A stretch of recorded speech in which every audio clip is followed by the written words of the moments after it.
Hello, everybody. Welcome to a new edition of Beyond the Pitch. I'm Kristian Jack. Before we get to this week's guest, I want to first of all thank everybody for their incredible positive feedback on the last episode with Marco Bustos. Marco was very generous with his time, very open and transparent about his journey to now being one of the best players in the Canadian Premier League, and again, scoring on the weekend for Pacific in their homecoming match against Cavalry. Now, talking about Cavalry's had a busy week since coming out of the bubble, and one of their star performers so far has been defender Daan Klomp. Now, Daan is only 22 from the Netherlands, and he has his own very special story as well.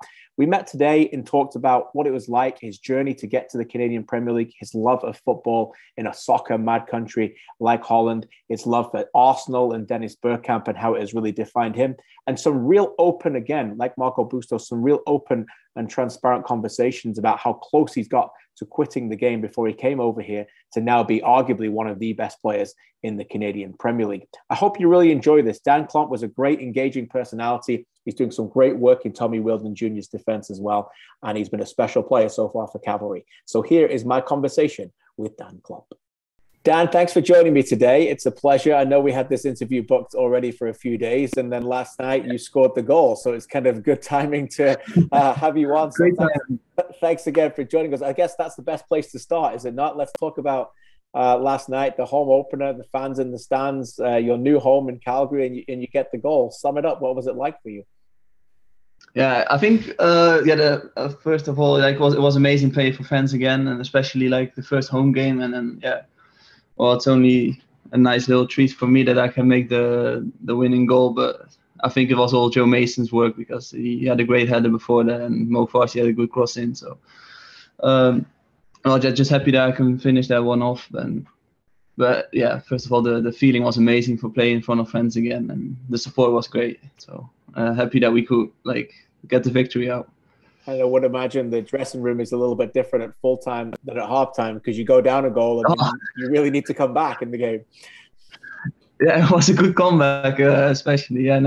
We started the game off not good. We know that this is not what we want to bring the fans for their first game, and then the second half, we had a good chat in halftime, just saying about this is not what the fans deserve after 2 years of no game being here at Spruce Meadows. So.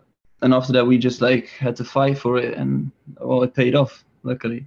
Fantastic. Well, a pleasure to join you today. It's been a big fan of your play so far through the Canadian Premier League. I really want to just share your story and talk about how you got here, your journey, your love for the sport, and all through that. So, you're in Calgary now. You've only been there obviously a very short time, but you just come from the bubble. I know you played very well inside the Winnipeg bubble, 7 games inside, 8 games there as well that you started. How was bubble life, and I guess how is life now outside of the bubble? Now you've made it to the beautiful city of Calgary. Of course, I've been here since the 27th of March, I think, and basically only been inside after that because we had the 2 weeks of quarantine. After that, we had a couple weeks of training, but still because of all the COVID restrictions, we weren't allowed to do anything. And after that, we had the bubble. So this is the first 2 weeks now that we can really enjoy the city of Calgary and everything. So the bubble life was quite tough. Of course, there's games every 3 days, so the body needs to recover good, and it's hard just not going outside for 30 odd days. So it's mentally tough, but you are with the team, so you're trying to help each other through it. So let's talk about your journey, Dan, if you don't mind, then from obviously the Netherlands to Calgary. I think I saw you were born in Leiderdorp. Is that the name of the place? Sorry if I got that wrong. Yeah, is that right? Yeah, it's South. Leiderdorp. Leiderdorp, South Netherlands. I'm originally from England. I spent some time in the Netherlands. I love the country. Oh, nice. But I actually was there during the 2006 World Cup, just traveling about and going. And obviously, it was in Germany, but Netherlands was so close. So, tell us a little bit about your upbringing. What was it like, and how quickly did you fall in love with the sport? Oh, I fell in love with the sport since I was 4, I think. Since my 4th, I've only been playing the game, and in the city that I lived, there wasn't really a professional team. So I tried to do some trials at teams outside of the city, but was an hour away and stuff. but there was like a good academy in like around my city, so I applied for that, and luckily I got in, and that was like it's called the APOZ, and it's for all players from like 8 till 19. They get like a really nice education there from like to play football, and it's also like combined with school, and their goal is to bring as many young players to like the professional clubs nearby. And luckily, like NAC Breda wanted me, and that's where it all started basically for me. Yeah, I want to get into your time at NAC Breda in a second. So you mentioned no big clubs in the town that you live. Who was your team? Who was your first team that you followed? Who were your heroes when you were a little boy? My biggest hero was always Dennis Bergkamp. Nice. Big supporter of Arsenal and Ajax. So yeah, I actually was at this final game at the opening of the Emirates Stadium. So it was an amazing game. It was also the All-Stars of Arsenal against the All-Stars of Ajax. So it was perfect. That's special. So what was that? Is that from your father? Was Arsenal something you just found as a little boy, or? Now Arsenal was also was for my own. Like I really loved Thierry Henry, Cesc Fabregas, and Bergkamp, of course.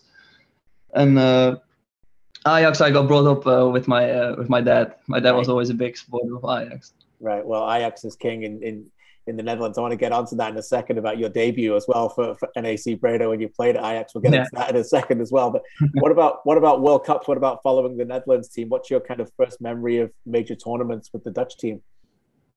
Oh, my first big memory was like 2010 in South Africa, because we were like watching with the whole team back then, and it was quite painful, you could say. Right. Of course. We went to the final, and then of course Robin with the shot on Casillas' ankle. Yes. That was screwed all up for us, but it was this much. So close, right? So close. So close. But, wasn't meant to be.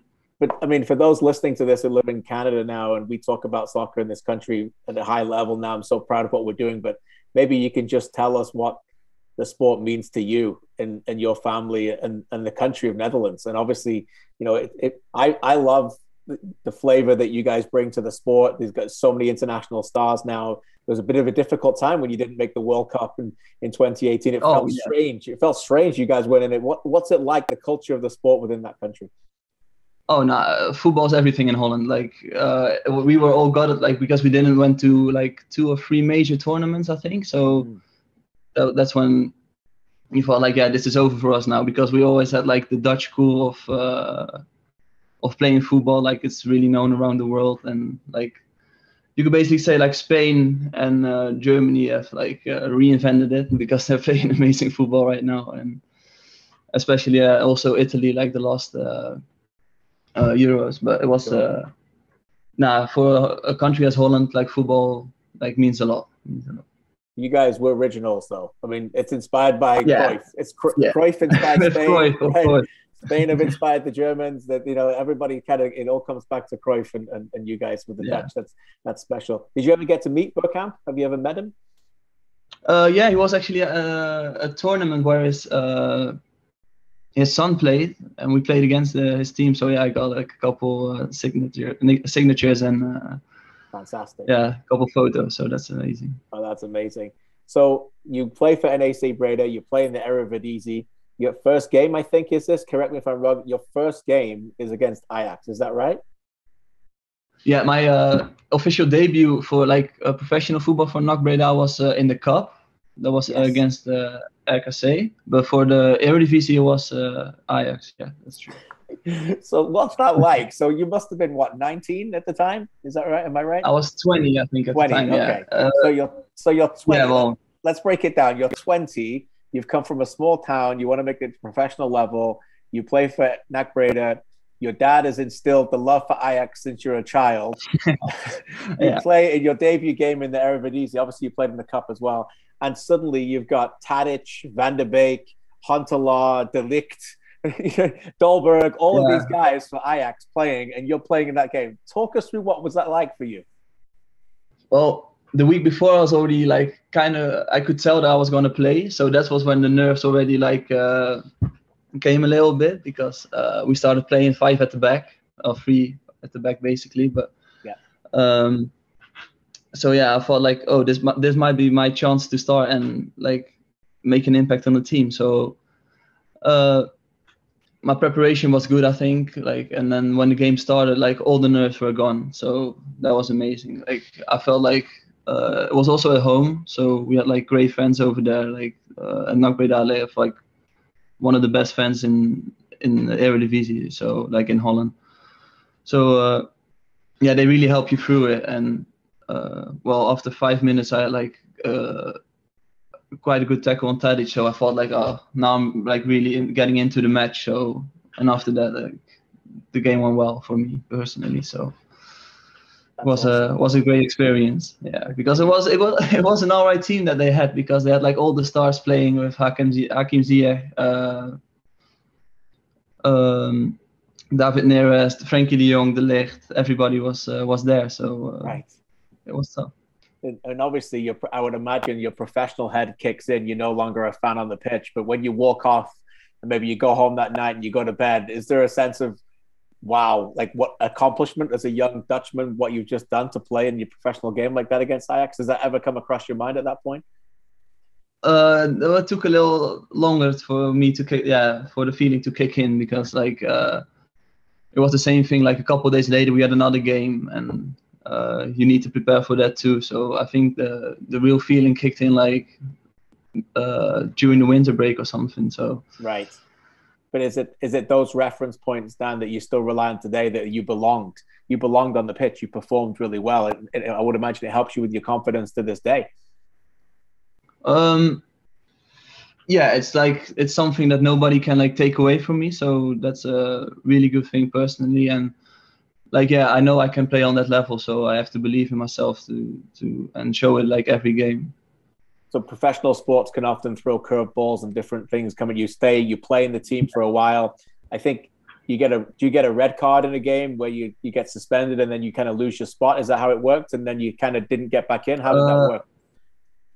Well, now the biggest thing in my opinion, why I didn't play anymore is because our coach got sacked. And it was like a coach where I had a good connection with, and and after that, I don't really want to get into all the details, because it wasn't really that fair in my opinion. But sure. After that, I didn't play anymore, because with the new coach I didn't really had a good relationship.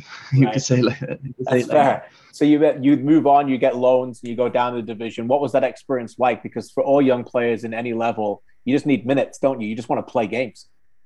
Yeah, no, especially I was still 20 at the time when I got loaned out to Helmond Sport, and it's amazing to make minutes, but it wasn't really the play style for me, and we were really defensive. We didn't really have the ball. We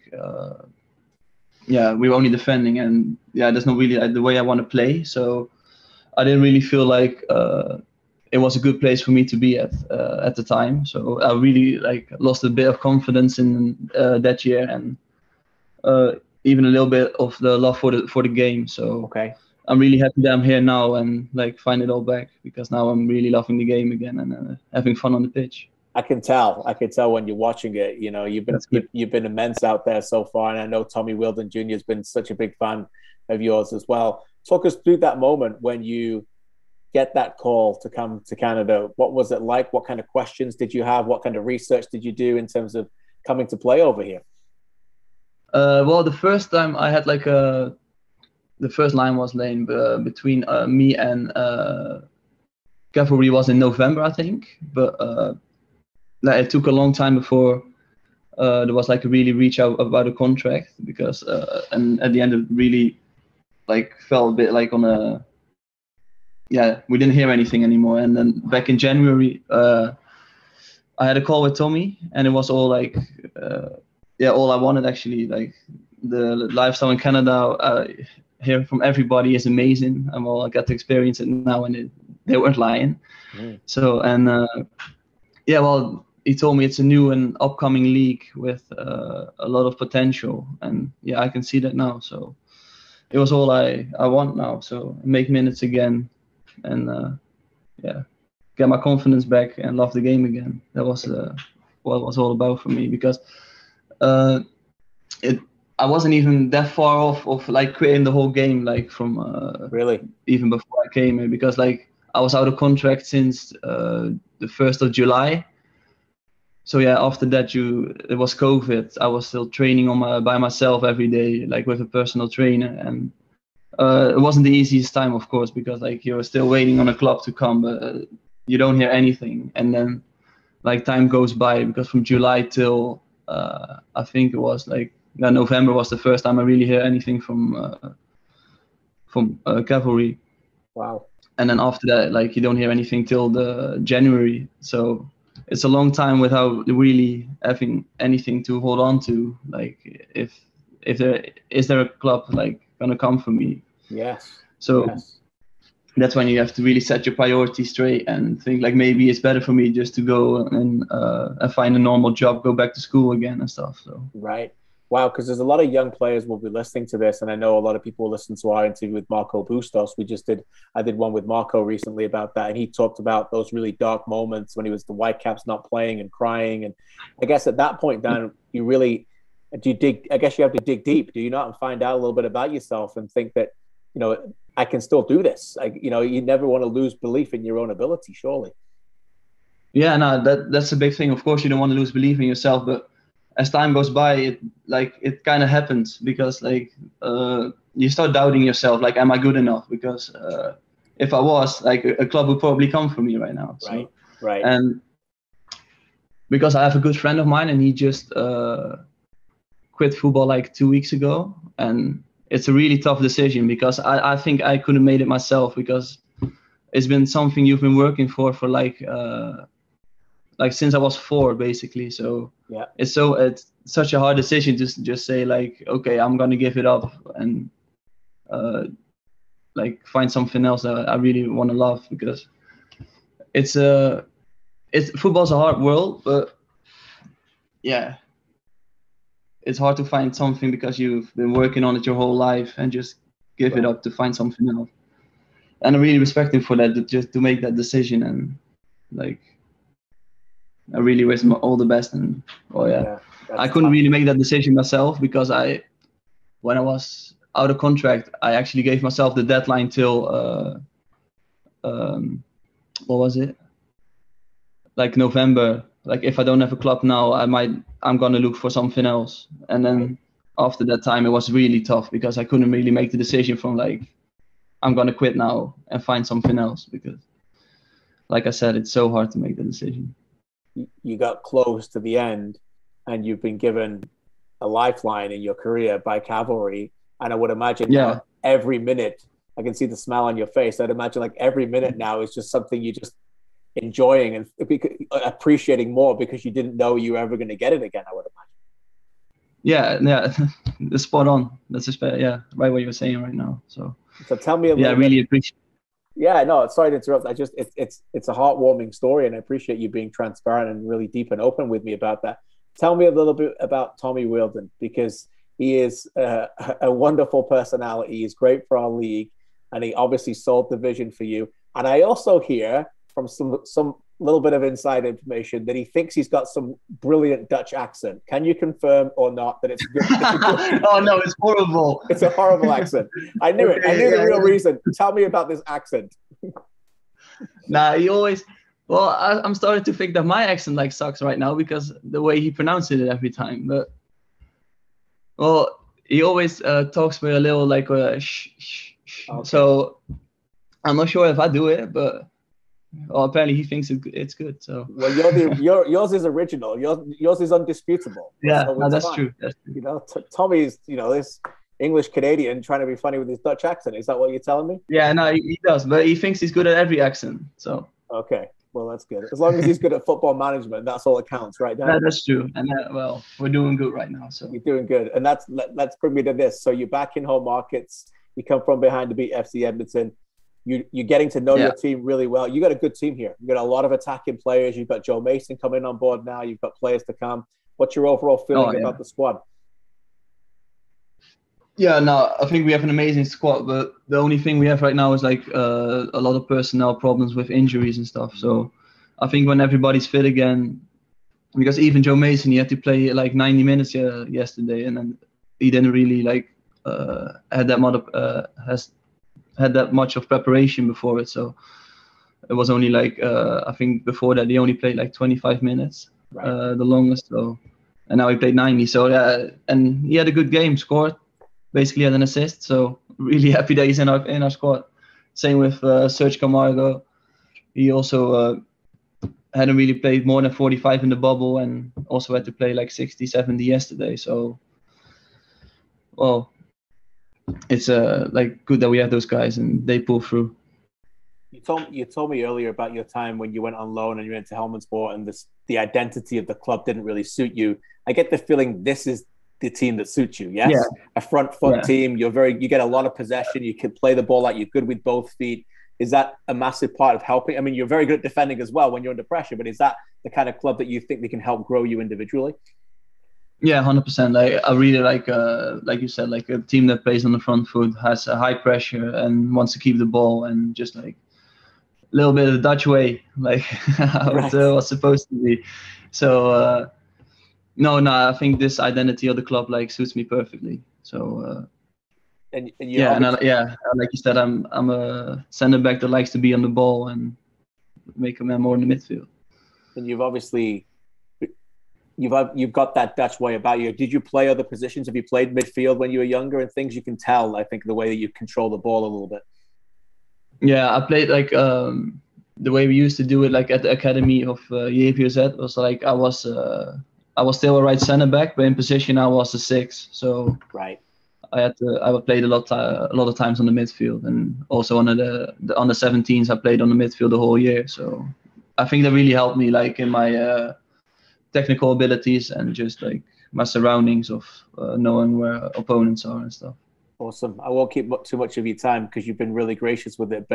And I guess you've come from thinking that the sport might be over for you to now performing at a really high level here in the Canadian Premier League. Do you think too far ahead, or is it just each week? Do you have aspirations of Major League Soccer? Because I'll tell you right now, as a broadcaster of MLS, I covered the MLS for 15 years. You could play in MLS now. So do you have aspirations? Oh, well, that's a big compliment. I appreciate that very much. Serious. Okay, well, if you say so. No, but I already said, like in a couple other interviews, like I set my goals right now. I just want to play a lot of minutes here, and the MLS is something that I would like to aspire to play in. So awesome. Before I let you go, mate, what's a couple of things that you've fallen in love with already in Canada that you've come over and you've enjoyed? Is there any food or weather or places? What are you loving the most? Well, the weather last month has been amazing. So the weather is good now. I like going to Banff, to the mountains. I really like that. And yeah, just the whole culture I like it. So that's great. It's a laid back, a little bit more relaxing environment, I would imagine. Yeah, I think so too. And so how are you connecting with family and friends right now? Is it all kind of just virtual? Are you still keeping in touch with them? It's all FaceTime now. So yeah, it's tough because like there is now from Calgary to Holland is an 8-hour time difference. Right. So they're 8 hours ahead. So basically when I go to sleep, they wake up. So right. It's not the easiest, but yeah. And are they following your games? Yeah, they like.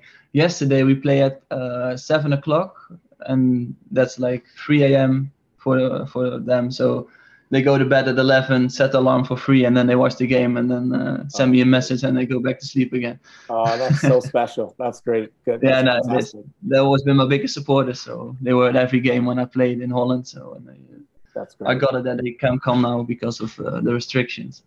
One day they'll be back to see you playing live. Yeah, of course. No doubt about it. Dan, I can't thank you enough for your time. This has been a great chat. I've really enjoyed it. Thank you too. Looking forward to seeing you live. I'm coming out there to see a game very soon, so I'll be out there to watch you live as well, and we'll catch up then as well. Thanks again. Okay, good. Yeah, we'll have a chat back then. Hey, thank you. Thank you. Appreciate it. What a special man. You can really tell that he's really embracing it here in Canada. He's loving the positivity over here in North America. And obviously, is really ambitious about his plans to go on and maybe play Major League Soccer and beyond without getting too far ahead of himself. And as I said in the interview, I really do believe he's got all the tools to make it to that level. He's been a very special find so far, not just for Cavalry, but for the Canadian Premier League. My thanks to Dan, to Cavalry, to Paige there, who organized the interview, and of course, Tommy Wheeldon Jr. for his continued availability and access with that team. I hope you get to watch Dan, because he's a real deal. And I know a lot of other teams are starting to watch him as well. Very good with his feet. And again, I can't thank him enough for being open and honest with us in that very engaging conversation. We'll have another guest for you next week on Beyond the Pitch. Thanks again for all your positive feedback. A reminder, you can listen to the Canadian Premier League Newsroom podcast as we continue to reflect on all things Canadian Premier League on the podcast with my newsroom team of Benedict, Brady, Marty, and Charlie. We've recapped the Canadian games in the Olympics and, of course, in the Gold Cup as well. And we'll be back on Monday to do some of that again. For now, thanks very much for listening. Enjoy the games. God bless and take care.